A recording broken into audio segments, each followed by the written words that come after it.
बिस्मिल्लाहिर्रहमानिर्रहीम। हज़रत पीर शेख अब्दुल कादिर जिलानी रहमतुल्लाह अलैह ने फरमाया,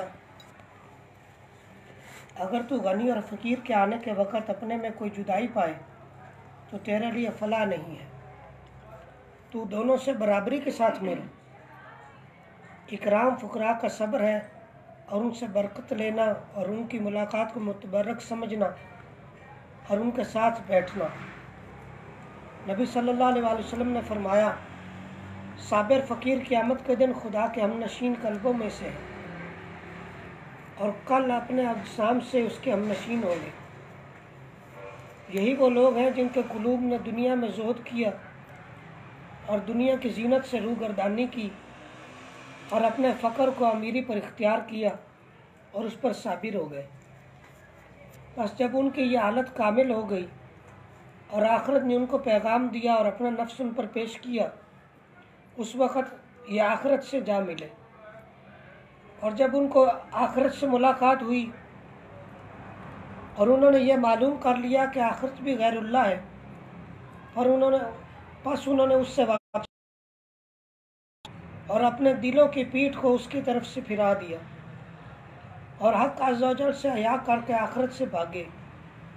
और ये गैर रब के साथ कैसे ठहर सकते हैं और हादिस चीज़ों के साथ कैसे रह सकते हैं और उससे कैसे मानूस हो सकते हैं।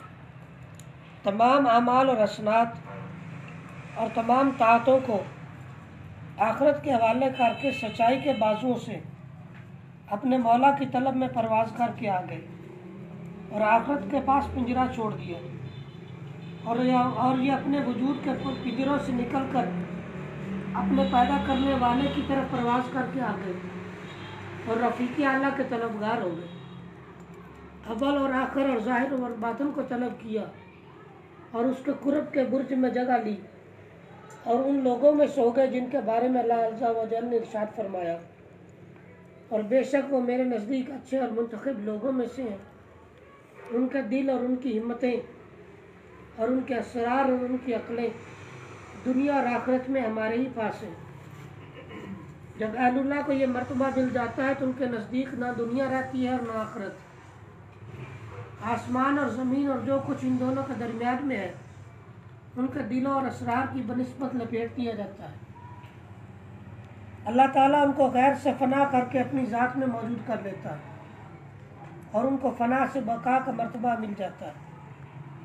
फिर अगर उनके लिए दुनियावी हिस्सा होता है तो वो हिस्सा लेने के लिए खुदा ताला उनको आदमियत और बशरियत की दामन में फेर देता है ताकि इल्म और साबका व क़ज़ा इलाही मुतबद्दल न हो जाए। उस वक़्त वो इल्म क़ज़ा व क़दर इलाही के साथ अच्छा अदब करते हैं और जो कुछ उनको मिलता है उसको ज़ोद व तर्क के कदमों पर चल कर ले लेते हैं, ना कि नफ्स और ख्वाहिश के साथ। और ज़ाहिरी हुक्म उनके नज़दीक तमाम हालतों में महफूज रहता है और वह दुनिया के साथ मखलूक पर बुखल नहीं करते। और अगर उनको कुदरत मिल जाए तो वह सबको मुकर्रब इलाही बना दे और आदर्श चीज़ों में से किसी चीज़ की ज़र्रा बराबर कदर नहीं रहती। जब तक तू दुनिया के साथ रहेगा आखिरत के साथ इत्तिसाल नसीब नहीं होगा।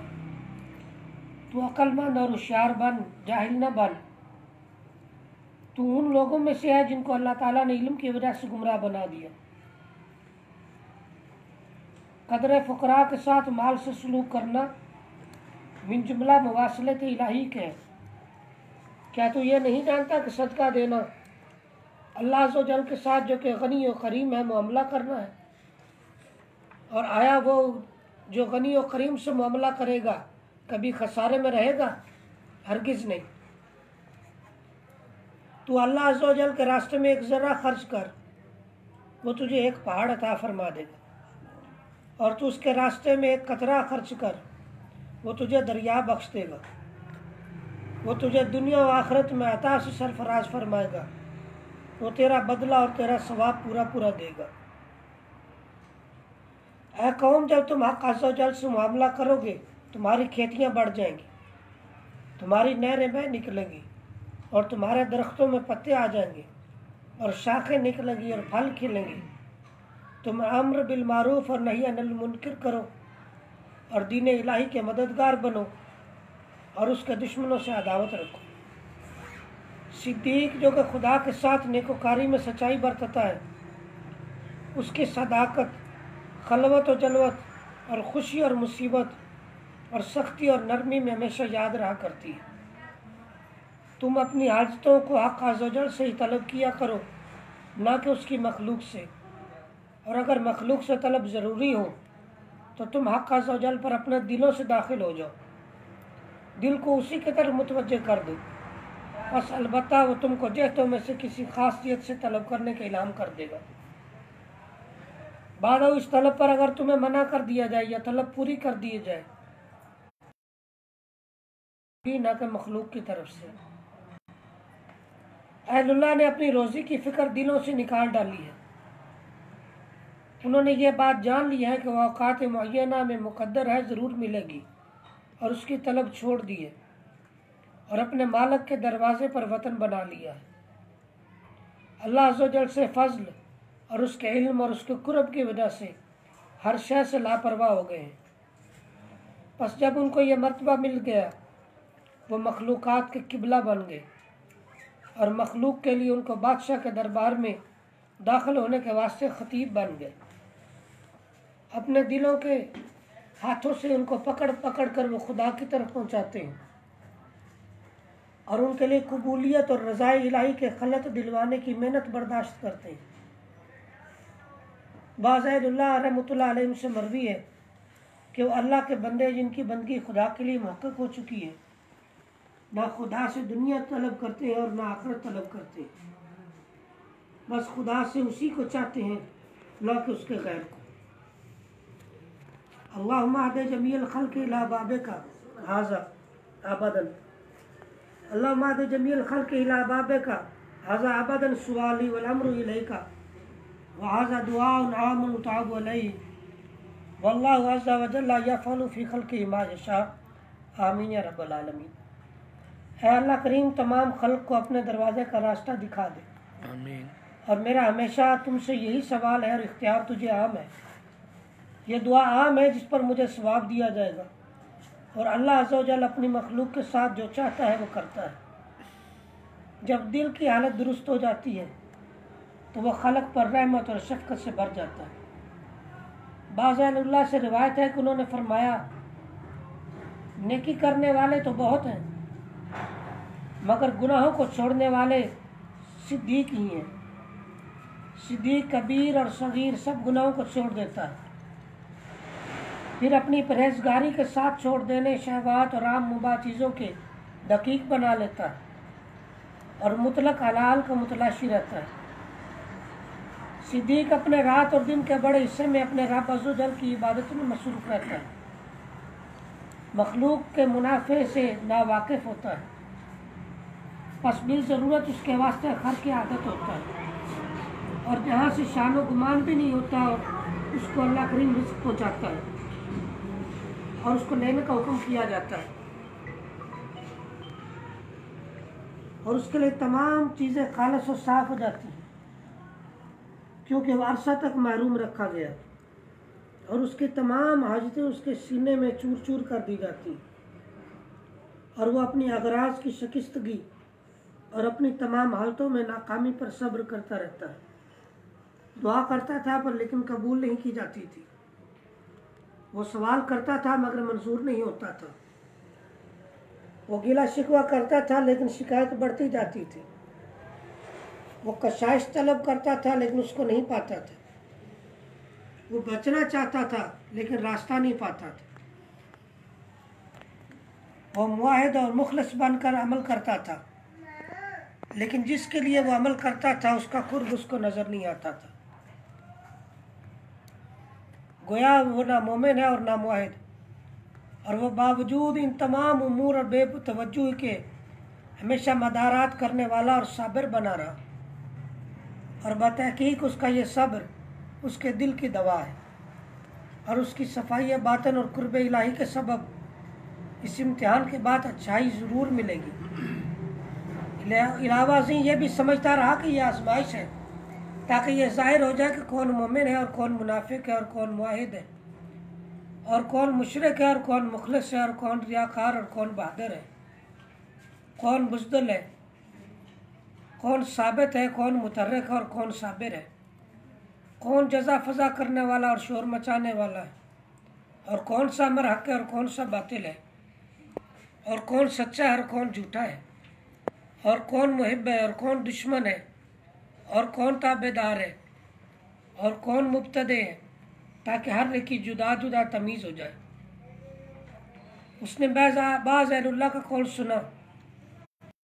उस शख्स के मसल रहो जैसे कोई अपने ज़ख्म दवा करता है और दवा के कड़वापन और ज़वाल बला की उम्मीद पर साबिर हो। सारी बलाएं और बीमारियां बस ये है कि तू मखलूक को शरीक खुदा ठहराए और नफ़ा व नुकसान और अता व मना के मुताल्लिक़ उन पर निगाह डाले, और सारी दवा और तमाम बलाओं का अज़ाला इसी में है कि मखलूक तेरे दिल से निकल जाए और क़ज़ा व क़दर के नाज़िल होते वक़्त तू पुख्तगी के साथ जमा रहे, मखलूक पर हुकूमत और रिफ़त का तालिब न बने। तेरा दिल हक़ ताला के लिए खालिस और तेरा बातिन उसके लिए साफ़ और तेरी हिम्मत उसी की जानिब बुलंद होती रहे। जब तेरे लिए ये अमर मुतहक्कक हो जाएगा तो तेरा दिल ऊंचा चढ़ेगा तेरा दिल ऊंचा चढ़ेगा और नबियों और पैगम्बरों और शहीदों और नेककारों और मुकर्रब फरिश्तों की सफ़ में शामिल हो जाएगा, और जितनी भी तुझको उस पर बका हासिल होगी उसी कदर तू बड़ा बन जाएगा, बाज़मत बना दिया जाएगा और साहिब रिफ़त होगा और आगे बढ़ाया जाएगा और हाकिम बना दिया जाएगा और अमीर करार दे दिया जाएगा। उस वक़्त तेरी तरफ आएगी वो चीज़ कि आएगी और तेरी तरफ से पीठ फेर देगी वो चीज़ जो पीठ फेर देगी, और दी जाएगी वो चीज़ के तुम्हें दी जाएगी। वो शख्स महरूम है जो इस कलाम के सुनने और इस पर ईमान लाने और इसके अहल के एहतराम करने से महरूम रहा। पिराने पीर शेख अब्दुल कादिर जिलानी मजीद फरमाते हैं कि मुझको छोड़कर अपनी मईशतों में मशगूल होने वालों, मुआश तो मेरे पास है और नफ़ा मेरे पास है और आखिरत की पूंजी मेरे पास है। मैं कभी आवाज़ देने वाला हूँ, कभी रहनुमा और कभी असबाब माल व मता का मालिक हूँ। हर एक शय को उसका हक अदा करता हूँ। मुझको कोई शय आखिरत की मिल जाती है तो मुझको तनहा नहीं खाता, इस वास्ते कि जो करीम होता है वो तनहाखुरी नहीं किया करता। जो शख्स अल्लाह अज़्ज़ व जल के करम पर ख़बरदार हो जाता है उसके नज़दीक बुखल नहीं होता। जिसने अल्लाह अज़्ज़ व जल को पहचान लिया उसके नज़दीक कुल मासी वल्लाह ज़लील होते हैं। बुखल तो नफ्स से होता है और आरिफ बिल्लाह का नफ्स बमुकाबला नफूस से मखलूक के मुर्दा हो जाता है। उसका नफ्स तो इत्मीनान वाला और अल्लाह अज़्ज़ व जल की तरफ ठहरने वाला और वहीद इलाही से खौफ करने वाला होता है। अल्लाहुम्मा अर्ज़ुक़ना मा रज़क़तल क़ौमा व आतिना फ़िद दुनिया हसना व फ़िल आखिरति हसना व क़िना अज़ाबन नार। आमीन बिरहमति सय्यिदिल मुरसलीन। अल्लाह करीम हमको वही सब कुछ अता फरमा जो तूने अहलुल्लाह को अता फरमाया, और दुनिया और आखिरत में निकोई अता फरमा और दोज़ख के अज़ाब से बचा। आमीन या रब्बल आलमीन बिरहमति सय्यिदिल मुरसलीन सल्लल्लाहु अलैहि वसल्लम। आज हमें पिराने पीर शेख अब्दुल कादिर जिलानी के वाज़ में से 14वीं मजलिस का आखिरी हिस्सा पढ़ने की सादत हासिल हुई। अल्लाह करीम ने जो कुछ हज़रत पिराने पीर शेख अब्दुल कादिर जिलानी और अपने औलिया किराम को अता फरमाया हमें भी नसीब करे, और जो आपका इस वाज़ में मकसूद था, मुद्दा था, उस पर हमें अमल करने की तौफीक अता फरमाए। व मा अलैना इल्लल बलाग व सल्लल्लाहु तआला अला रसूलिल खैरिल खल्क़िही सय्यदिना मुहम्मदिन व अला आलिहि व सहबिहि अजमईन बिरहमतिका या